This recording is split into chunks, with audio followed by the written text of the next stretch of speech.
একটা রেসিপি নিয়ে এসেছি, যেটা কিনা সজনে ডাঁটা আর পনিরের মেলবন্ধন বলতে পারে। হ্যাঁ, আচ্ছা, এর জন্য যা যা উপকরণ লাগবে, প্রথমে মশলা লাগবে আদা, জিরে, মৌরি, ছোটো এলাচ, দারচিনি, এগুলোকে আমি বেটে নেব, আপনাদের দেখিয়ে নিই। এবার পনিরটাকে একটু হালকা আমি ভেজে নিয়েছি, একটু আলু দিয়েছি, সজনে ডাঁটা দিয়েছি, এখানে আছে নারকেলের দুধ, আর আছে একটু ভাজা মুগ ডাল, আর সর্ষের তেল, নুন, চিনি, আর সামান্য একটু ঘি। এই দিয়ে রান্নাটা আমি কমপ্লিট করব। তা প্রথমে কি দেবো, একটু সর্ষের তেল দেবো কড়াইতে। সর্ষের তেল দিয়ে সর্ষের তেলটা একটু গরম হলে আমি আলুটা ভাজবো প্রথমে।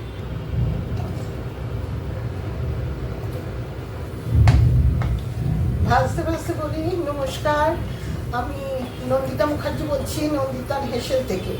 আমার এই রেসিপিটা যদি আপনাদের ভালো লাগে, আপনারা লাইক করবেন, আমার সাথে থাকবেন, আমার চ্যানেলটাকে সাবস্ক্রাইব করবেন, সবার মধ্যে এটাকে শেয়ার করে নেবেন, আর আপনারা নিজেরাও তৈরি করে খেয়ে আমাকে জানাবেন যে আপনাদের কেমন লাগলো সবজিটা।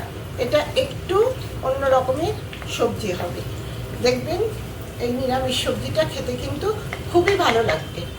এবার আলুটা একটু ভেজে ডাঁটাটা তার মধ্যে দিয়েই ভাজবো, ভেজে আমি আবার ফিরে আসছি আপনাদের কাছে। এবার আমার সজনে ডাঁটা আলুটা একটু ভাজা হয়েছে, আমি এবার একটু এতে মৌরি ফোড়ন দিলাম, মৌরিটা একটু ভাজা হোক। এতে আমি এবার একটু নুন দেব, আমার এই তরকারিটা যতটা নুন লাগবে আমি সেটা দিয়ে নিলাম একবারে।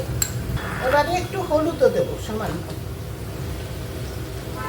এবার মৌরিটা একটু ভাজা হয়েছে, এবারে আমি ভাজা মুগ ডালটা দিয়ে দেবো। এবারে আমি যে মশলাটা দেখালাম, যেটা করে রেখেছি, সেইটা, এটা আমার ছোট চামচ, না হলে বড় চামচ হলে 3 চামচ দেবো। দিয়ে এবার একটু জল দিয়ে আমি মশলাটাকে কষাবো।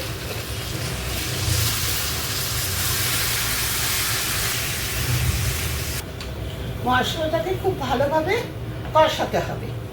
মশলাটা কষানো হলে আমি আবার জল দিয়ে ডাঁটা, আলু আর মুগ ডালটাকে সেদ্ধ করব।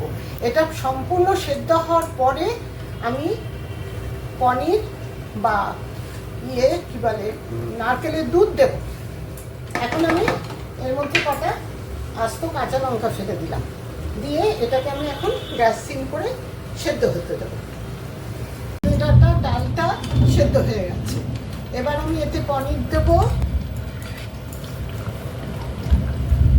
পনিরটা আমার হালকা ভাজাই ছিল, এবার পনির দেব, একটু মিষ্টি দেব,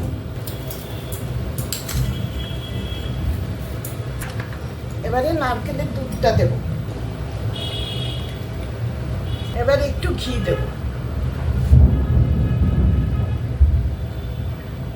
সব ফুটে ভালোভাবে মিশে যাওয়ার পর, ঝোলটাও একটু ভালো হওয়ার পর আমি পরিবেশনের সময় আবার দেখাচ্ছি।